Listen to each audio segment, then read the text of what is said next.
It was an early spring morning in the quiet town of Riverview, where life unfolded at a pace that allowed people to greet their neighbors and sip their coffee before the day's demands took over. Jack Miller woke up to the soft chirping of birds outside his window and the familiar scent of coffee brewing in the kitchen.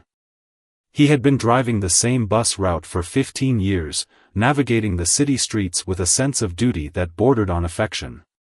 Jack loved his job, not because it was glamorous or paid well, but because it connected him to the pulse of the community. Every passenger was a story, every route a journey through lives he could only glimpse for a few fleeting moments. The day started like any other.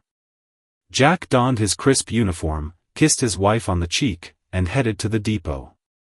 He waved to the mechanic, exchanged jokes with fellow drivers, and settled into the driver's seat of Bus 34, his trusty companion for nearly a decade.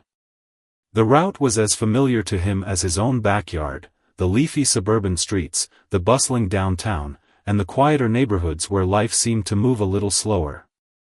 By mid-morning, Jack was halfway through his route.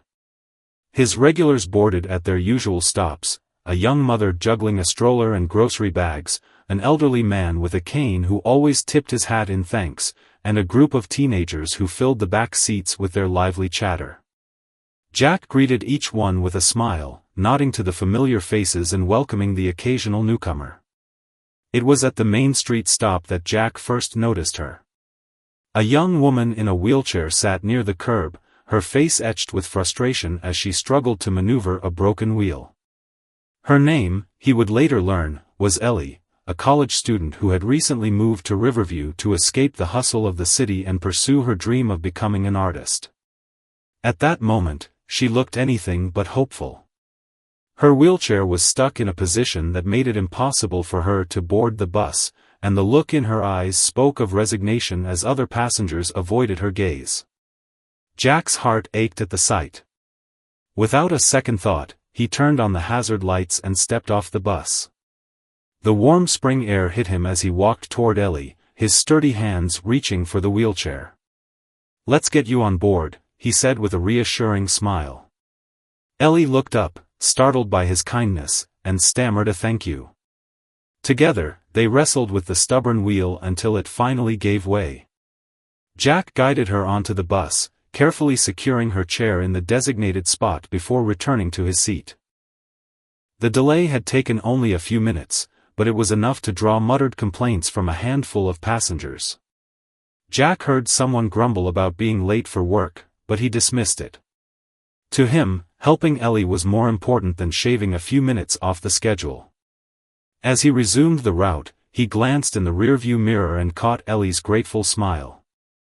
It was a small gesture, but it filled him with a quiet sense of satisfaction. The rest of the morning passed uneventfully, but Jack couldn't shake the feeling that something about Ellie's struggle was emblematic of a larger issue. As a bus driver, he had seen firsthand how public transportation often failed to accommodate those who needed it most.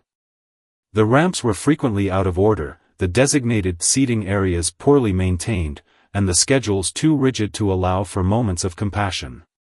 Jack had always done what he could within the constraints of his job, but this incident left him feeling a deep sense of responsibility. Later that day, as Jack prepared to end his shift, he was called into the depot manager's office. The manager, a stern man named Mr. Greaves, wasted no time getting to the point. "Jack, we've received a complaint about this morning's delay," he said, sliding a piece of paper across the desk. Jack glanced at the report, recognizing the stop and the time frame. "A passenger claimed you held up the route for an unnecessary amount of time." Jack's chest tightened. "Unnecessary?" he asked, his voice rising slightly. "I was helping a disabled passenger board the bus. The ramp wasn't working, and her wheelchair was stuck. What was I supposed to do, leave her behind?" Mr. Greaves sighed, pinching the bridge of his nose. "Jack, you know I respect you. You've been one of our best drivers for years. But we have policies in place for a reason. If the ramp isn't functioning, you're supposed to call it in and continue the route." Jack stared at him in disbelief. "So, I should have left her there?" Is that what we're about now, policies over people? The manager's face softened for a moment, but his tone remained firm. It's not about that, Jack. It's about keeping the system running smoothly. We've got tight schedules to maintain, and delays affect everyone. Jack left the office feeling a mix of anger and disappointment. He knew he had done the right thing, but the lack of support from his employer stung. As he drove home that evening, he replayed the conversation in his mind, questioning whether there was a way to balance compassion with the demands of the job. He thought of Ellie's smile, her quiet "thank you," and knew he wouldn't have done anything differently.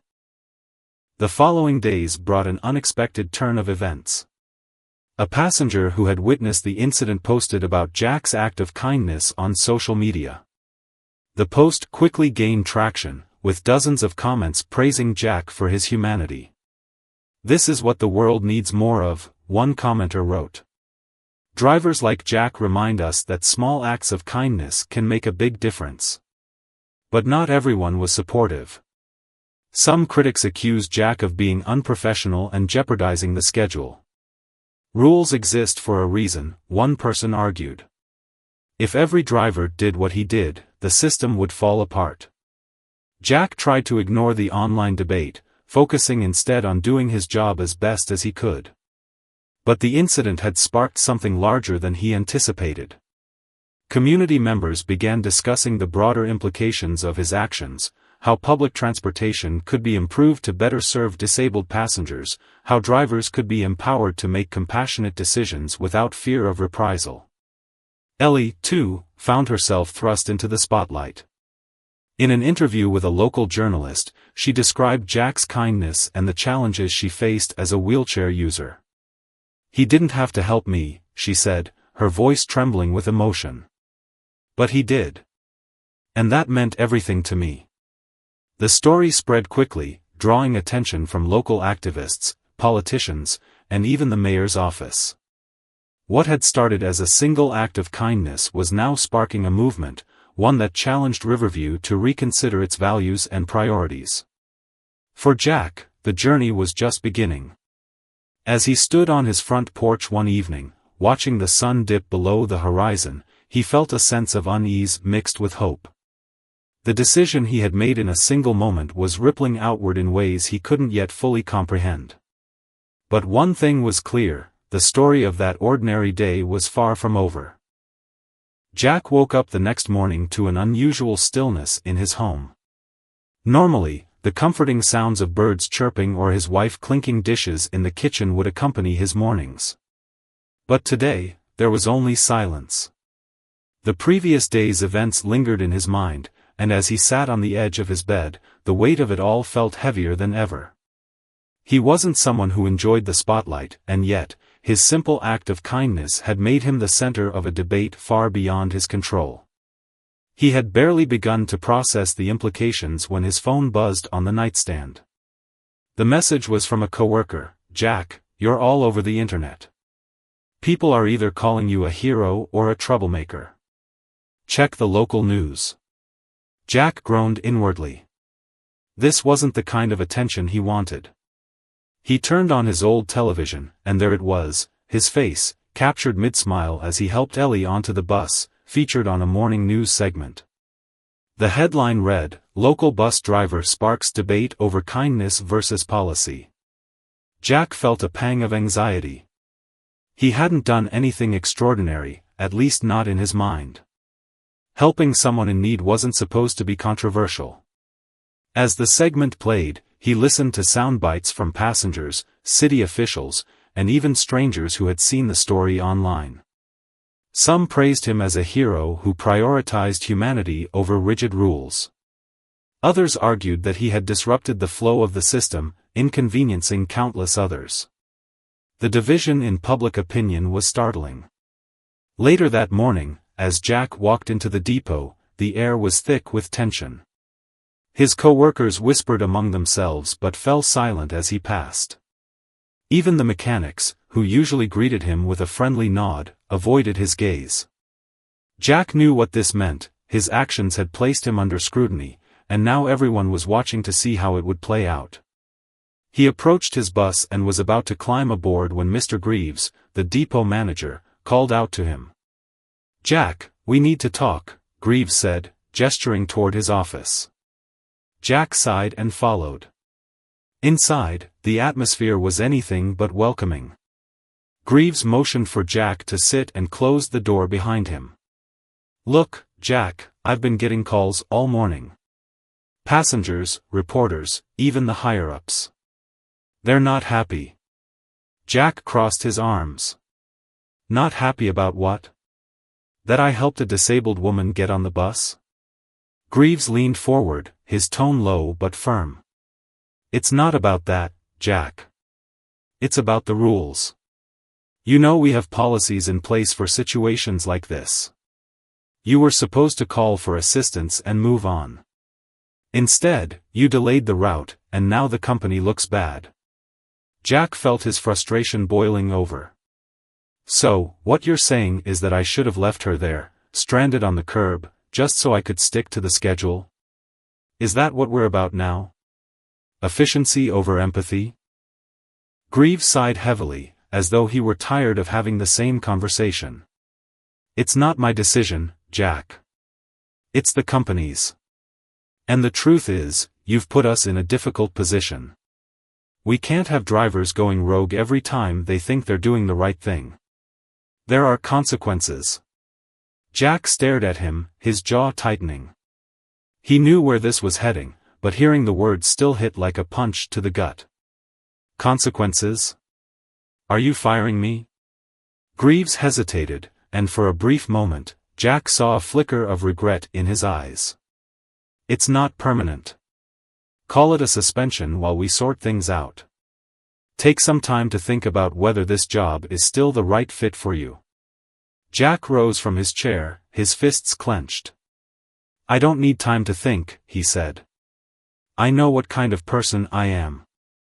And if doing the right thing makes me a liability, then maybe I'm better off somewhere else." He walked out of the office without another word, his mind racing. As he drove home, the reality of what had just happened began to sink in. For 15 years, he had dedicated himself to a job he loved, a job that connected him to his community. And now, all of that was gone, because he chose to help someone in need. When Jack arrived home, his wife, Mary, could tell something was wrong. "What happened?" she asked, concern etched across her face. Jack recounted the conversation with Greaves, his voice thick with emotion. Mary listened quietly, her hand resting on his shoulder. When he finished, she said, "You did the right thing, Jack. Don't let anyone make you feel otherwise." Her words offered some comfort, but they didn't erase the knot of frustration and uncertainty in Jack's chest. Over the next few days, he tried to keep a low profile, but the story continued to gain traction. Strangers showed up at his doorstep, some to offer support, others to criticize. He received dozens of messages, some praising him for his courage, others condemning him for breaking the rules. Jack had always been a private man, and the sudden attention was overwhelming. Meanwhile, Ellie was dealing with her own wave of publicity. The journalist who had interviewed her turned her story into a viral article, highlighting the struggles of disabled individuals in a world designed for convenience rather than inclusivity. Ellie described how Jack's act of kindness had not only helped her in a moment of need but also reminded her that there were still good people in the world. "Jack didn't just help me get on the bus," she said.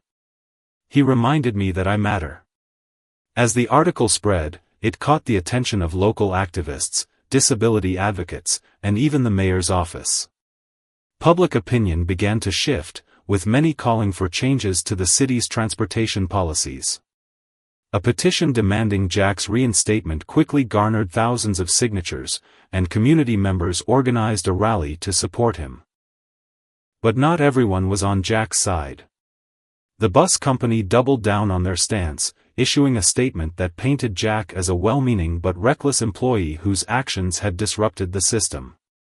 "While we appreciate Mr. Miller's intentions, we must prioritize the needs of all passengers and maintain the integrity of our operations," the statement read.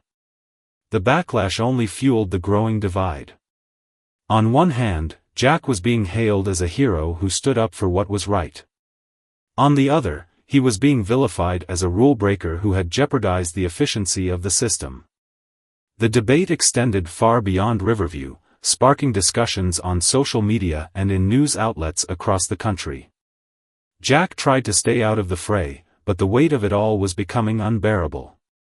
He felt like a man caught in the eye of a storm, unable to move forward or back. Every decision he had made came from a place of compassion, yet it seemed to have unleashed a torrent of chaos. One evening, as Jack sat on his porch, a car pulled into his driveway. He recognized the woman who stepped out. It was Ellie. She wheeled herself up the path, her face determined.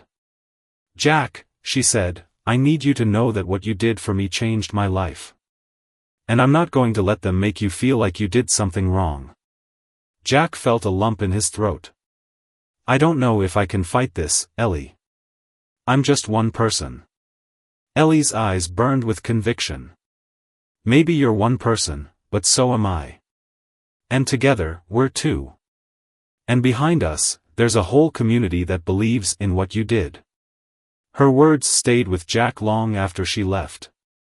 He realized that this wasn't just about him, it was about something much bigger. And as the days passed, he began to see that the storm he was caught in wasn't just chaos, it was change. The sun was setting over Riverview, casting a golden glow across the streets as Jack sat at his kitchen table, staring at the petition on his laptop screen. Over 10,000 signatures. It was a number he couldn't have imagined a week ago. The rally supporting his reinstatement was scheduled for the weekend, and people from all over the city had pledged to attend. Jack felt a swirl of emotions, gratitude, disbelief, and an underlying dread. He had never wanted to become the face of a movement, but it seemed the community had chosen him. He wasn't just fighting for his job anymore, he was standing up for something much bigger. The phone rang, pulling Jack from his thoughts. It was his friend and former co-worker, Pete. "Jack," Pete said, his voice low, "you need to be careful. I heard some higher-ups are digging into your record, looking for anything they can use against you." Jack rubbed his temples, exhaustion settling over him. "Of course they are. They can't admit they're wrong, so they'll try to make me look like the bad guy. Just watch your back, okay? And don't let them get to you," Pete replied before hanging up. Jack knew Pete meant well, but the warning weighed heavily on him. The bus company had already released statements accusing him of negligence and insubordination. Now, they were likely looking for any excuse to discredit him further. Jack had always prided himself on being a reliable and conscientious worker. The idea of his integrity being questioned was almost too much to bear. Meanwhile, Ellie was preparing for the rally in her own way.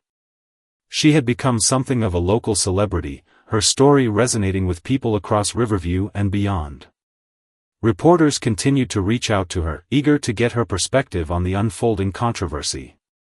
Ellie was nervous about speaking in front of a crowd, but she knew it was important. This wasn't just about Jack, it was about ensuring that no one else in her position would ever feel abandoned by the system again. The rally day arrived, and Riverview Central Park was packed with people. There were parents with children, students holding handmade signs, and elderly residents who had ridden Jack's bus for years. The air buzzed with energy and anticipation. On a makeshift stage, local activists and community leaders took turns speaking, each one emphasizing the need for empathy and systemic change. When Ellie wheeled herself onto the stage, the crowd erupted into applause. She gripped the microphone tightly, her hands trembling slightly.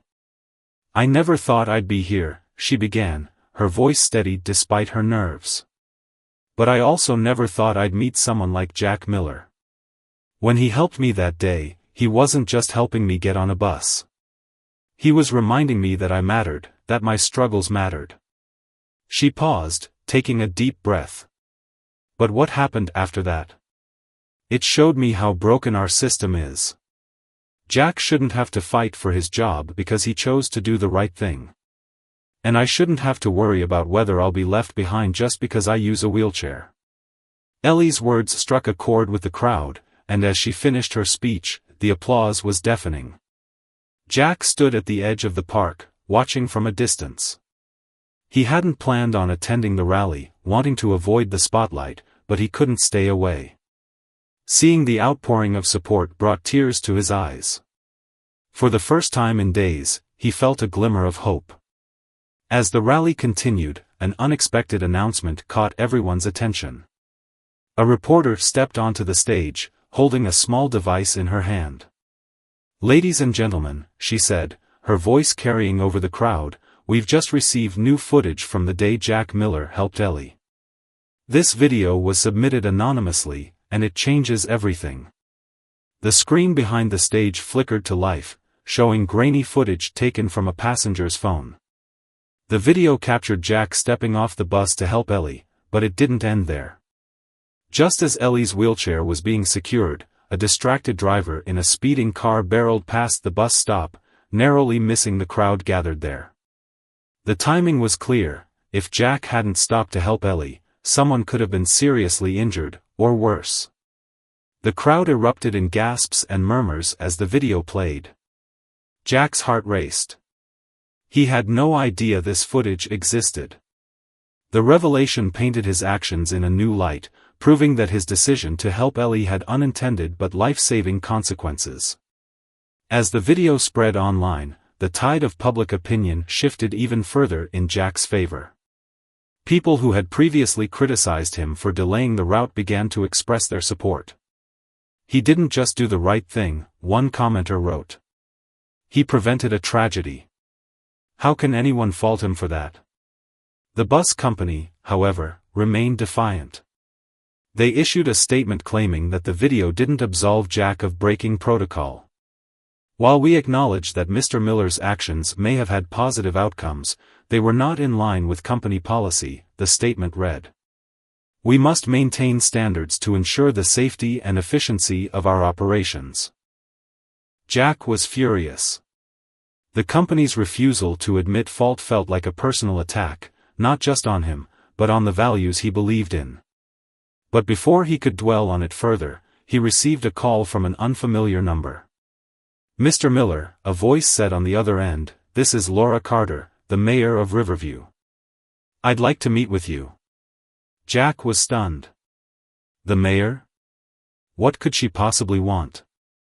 He agreed to the meeting, though he felt a mix of curiosity and apprehension. The next day, he found himself in the mayor's office, a modest but well-appointed space that reflected the no-nonsense demeanor of its occupant. Mayor Carter greeted him warmly, motioning for him to sit. "Jack," she began, "I've been following your story closely. Let me start by saying that what you did for Ellie was commendable. But this isn't just about you. It's about a system that needs to change." Jack listened intently as the mayor outlined her plan to address the broader issues highlighted by his case. She proposed a task force to review transportation policies, improve training for drivers, and increased funding for accessibility upgrades. "But," she added, "I need your help. You've become a symbol of what's possible when we put people first. I want you to be part of this effort." Jack was taken aback. He had never considered himself an activist or a leader. He was just a bus driver who had done what he thought was right. But as he looked into the mayor's eyes, he realized that this was an opportunity to make a real difference. After a moment of silence, he nodded. "I'll do it," he said. "Whatever it takes to make things better." The meeting ended with a sense of optimism that Jack hadn't felt in weeks. As he left the mayor's office, he was greeted by a small crowd of supporters who had gathered outside.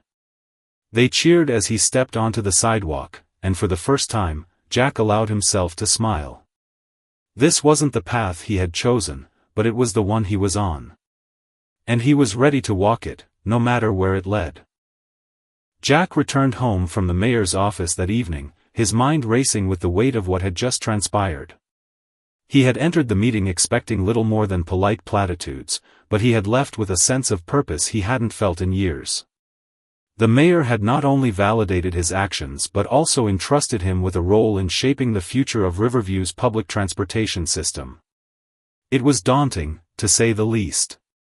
Jack wasn't a politician or a policy expert, he was just a bus driver who had done what he thought was right.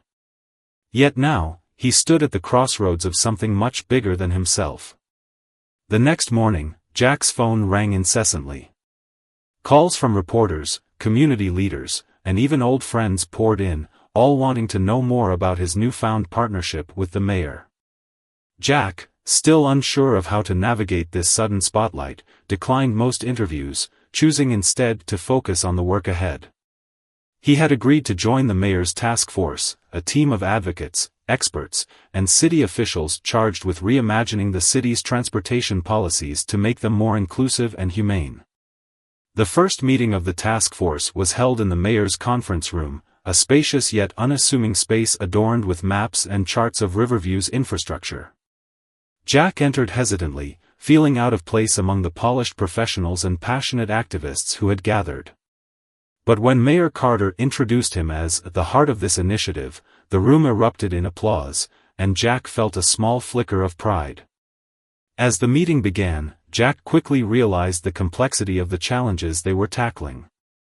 Representatives from disability advocacy groups spoke passionately about the systemic barriers faced by individuals like Ellie, broken ramps, inaccessible routes, and rigid schedules that prioritized efficiency over humanity. Transportation officials defended their policies, citing budget constraints and logistical hurdles.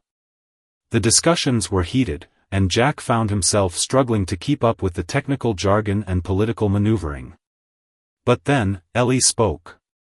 She had been invited to share her experience as part of the task force's efforts to ground their work in real stories. "What happened to me that day wasn't an isolated incident," she said, her voice steady but impassioned. "Every time I leave my house, I have to wonder if I'll encounter a broken ramp or a bus driver who's too afraid of the rules to help me. That's not just inconvenient, it's dehumanizing." Her words resonated deeply with Jack, and when the room turned to him for his perspective, he felt a surge of determination. "I'm not an expert," he began, his voice firm but humble. "But I've been on the front lines of this system for 15 years. I've seen what works and what doesn't. And I can tell you this, policies are important, but people need to come first. If we're not making decisions with humanity in mind, then we're failing." His words were met with nods of agreement from most of the room, though a few officials looked unconvinced. Still, Jack felt a sense of accomplishment. He had spoken his truth, and it seemed to have struck a chord. Over the following weeks, Jack threw himself into the work of the task force. He spent hours reviewing policy documents, attending public forums, and meeting with stakeholders to gather input.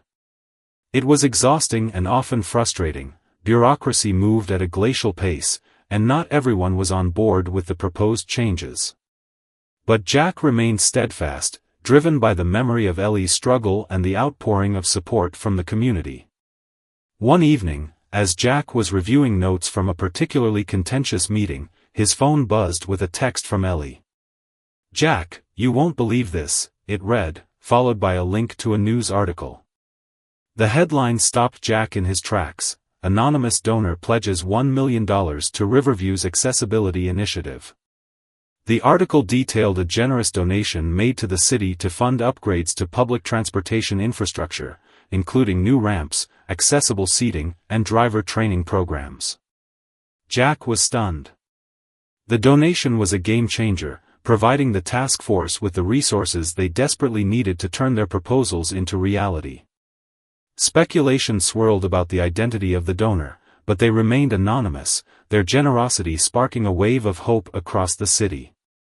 The momentum continued to build as the mayor's office announced a public hearing on the proposed changes. The hearing was held in Riverview City Hall, a historic building that had witnessed countless debates over the years. On the day of the hearing, the hall was packed with people, supporters holding signs that read "People over policies" and "Accessibility is a right," detractors questioning the feasibility of the reforms, and members of the press eager to capture the drama. Jack was one of the first to speak. As he stood at the podium, he felt the weight of hundreds of eyes on him. He took a deep breath and began. "I've spent my career driving through this city, connecting people to their jobs, their schools, and their families. But too often, I've seen those connections break down for people who need them most. That's why I'm here, not just to fight for my job, but to fight for a system that works for everyone." His words were met with applause from the audience, but the hearing was far from over. Opponents of the reforms raised concerns about costs and potential delays to the transportation system. Jack listened intently, respecting their perspectives but remaining steadfast in his belief that change was necessary. The most powerful moment of the hearing came when Ellie took the floor. She wheeled herself to the microphone and looked out at the crowd, her eyes filled with determination. "This isn't just about buses or schedules," she said. "It's about dignity. It's about recognizing that everyone, no matter their abilities, deserves the same opportunities to live their lives. And if we can't agree on that, then what kind of community are we?" Her words brought tears to Jack's eyes and earned a standing ovation from much of the crowd. By the end of the hearing, it was clear that the tide was turning.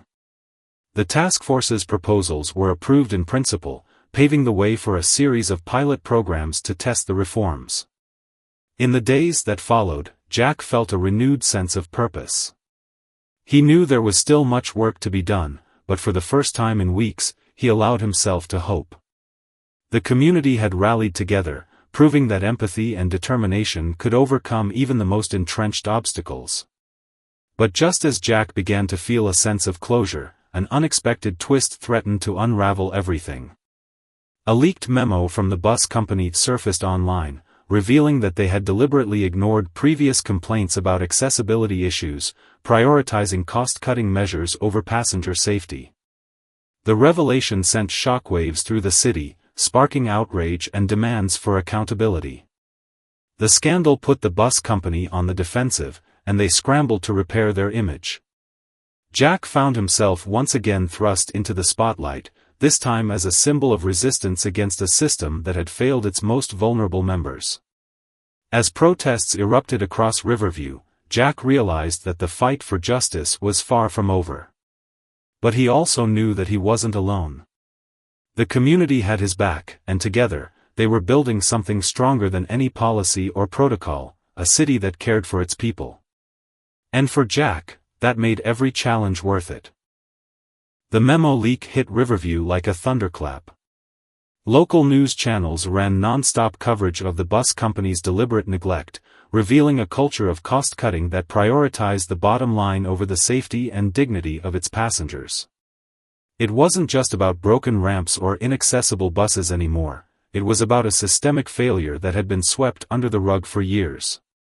The company's carefully crafted public statements crumbled under the weight of the evidence, and the community's anger turned into action.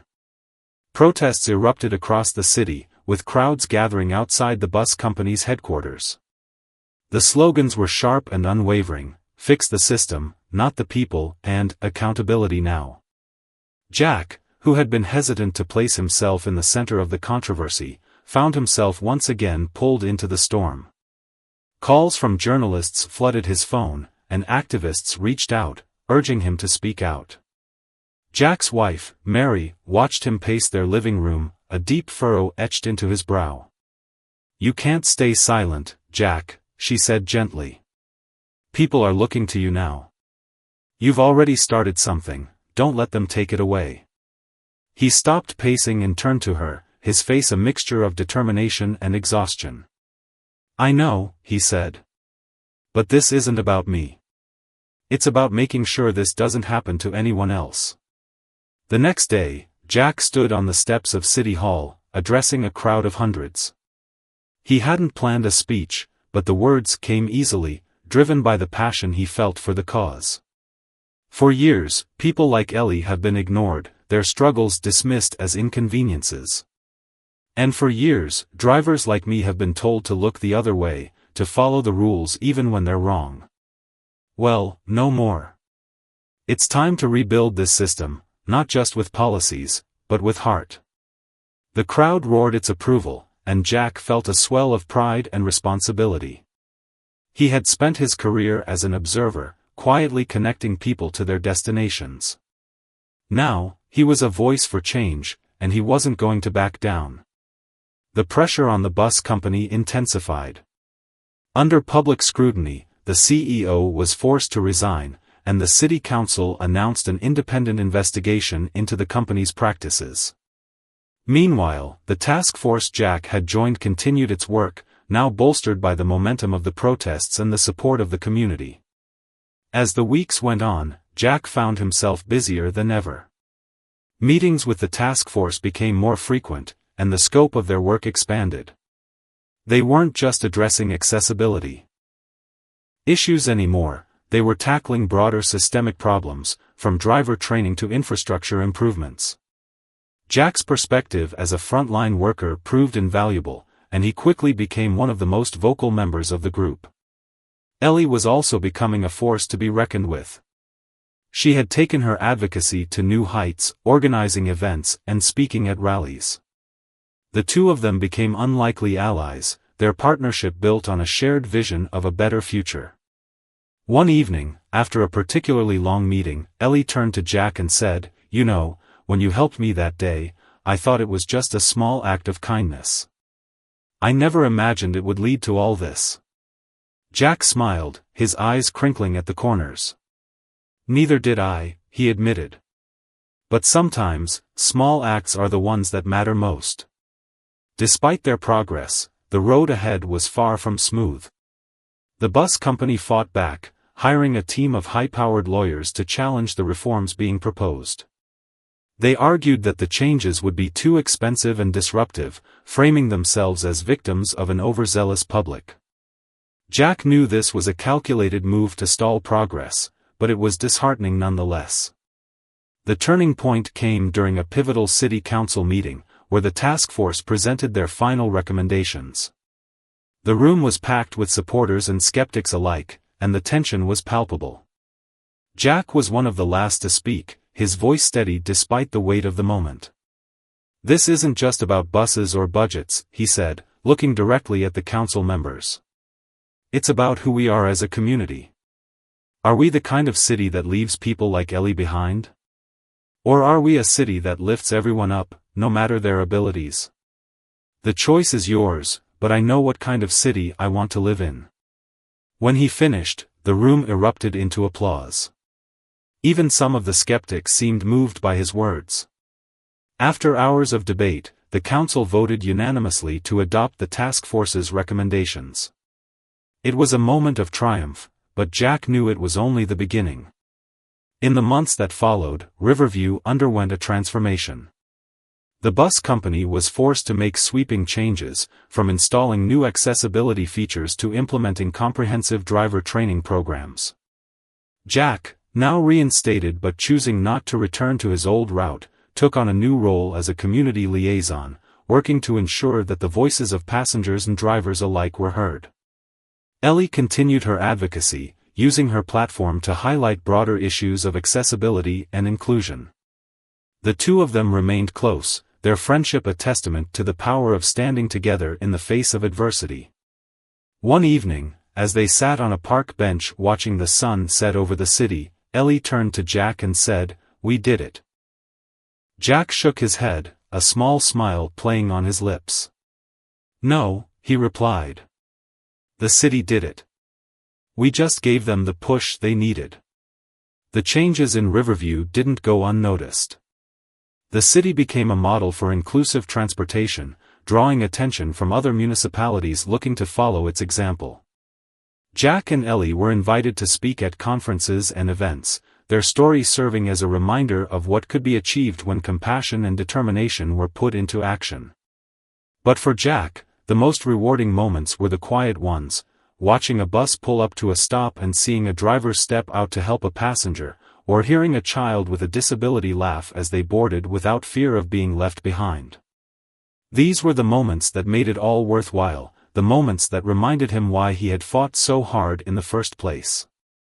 One day, as Jack stood at a bus stop waiting for Ellie to arrive, a young driver approached him. "Mr. Miller," the driver said, his voice filled with admiration.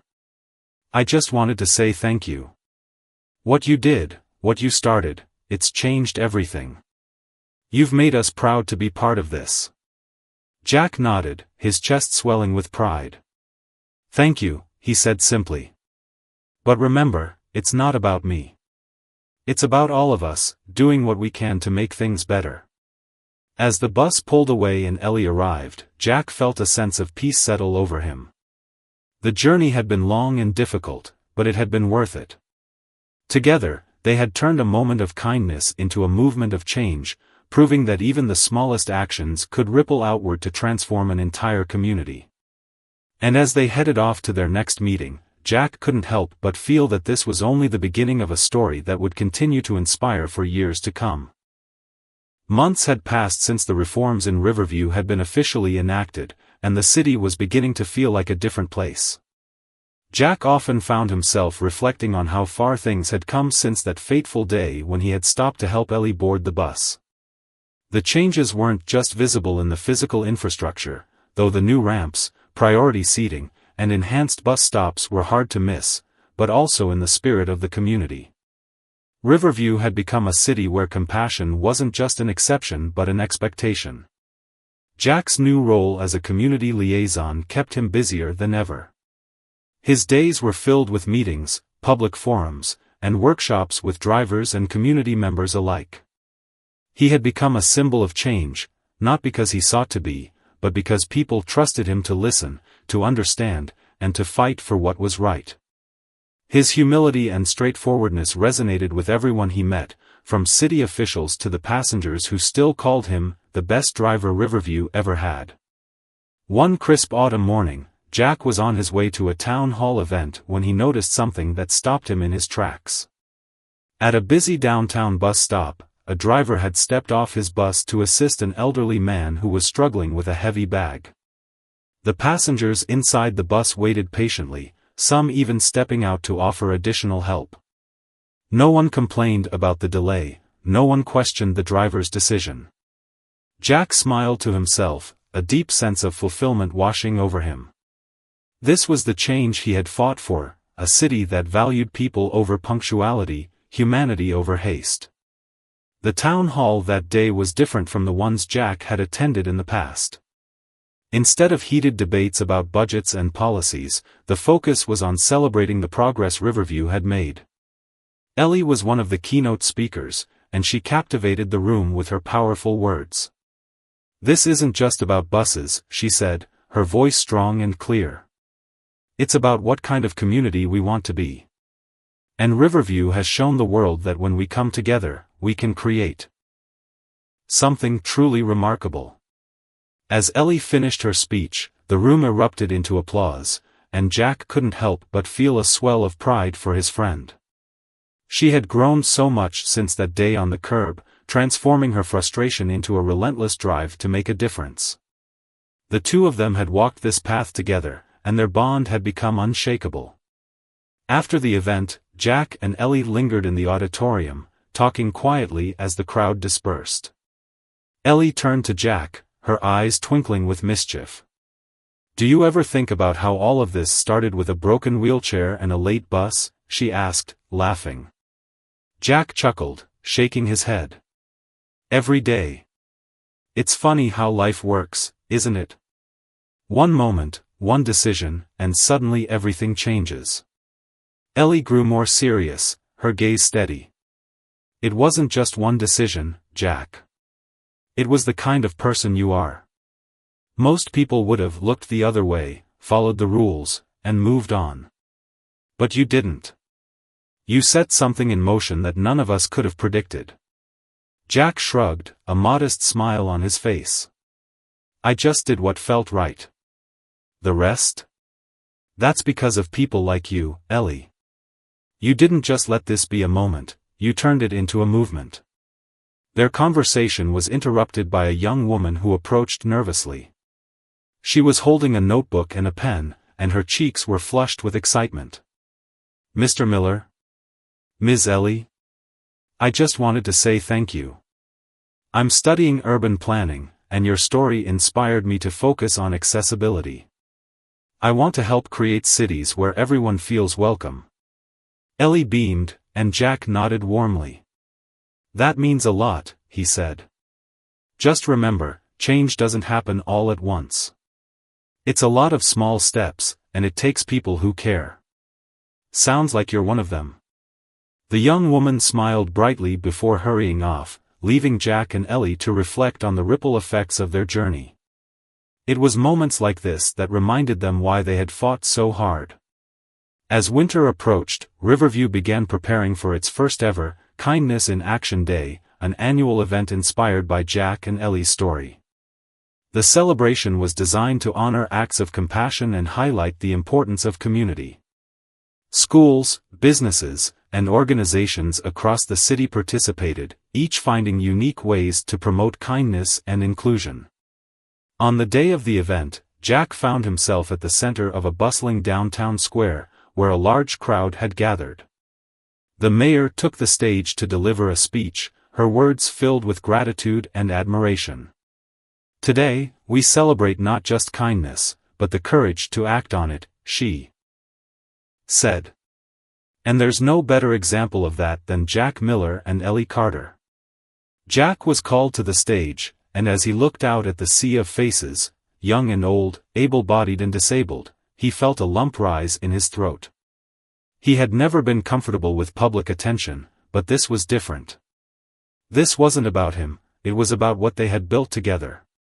When he spoke, his voice was steady but full of emotion. "I didn't set out to start a movement," he began. "I just did what I thought was right. But what happened after, that wasn't me. That was all of you. Every person who spoke up, who marched, who refused to accept that things couldn't change, you're the real heroes here." The crowd erupted into cheers, and Jack stepped back, letting the moment wash over him. Ellie joined him on stage, her hand resting lightly on his arm. "You know," she whispered, "I think we've done something pretty amazing." Jack nodded, his eyes scanning the crowd. "Yeah," he said softly. "We have." As the day went on, Jack and Ellie mingled with the crowd, sharing stories and listening to others recount their own acts of kindness.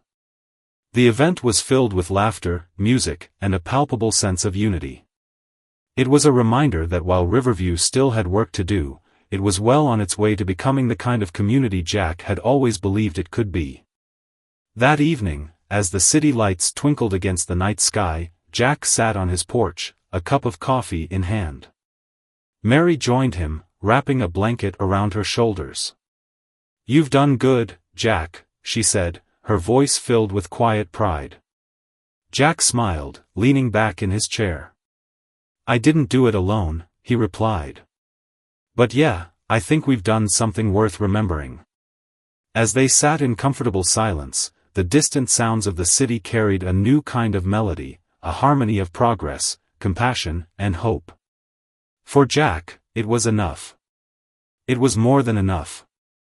And as he closed his eyes, he knew that this wasn't the end of the story. It was just the beginning of something extraordinary.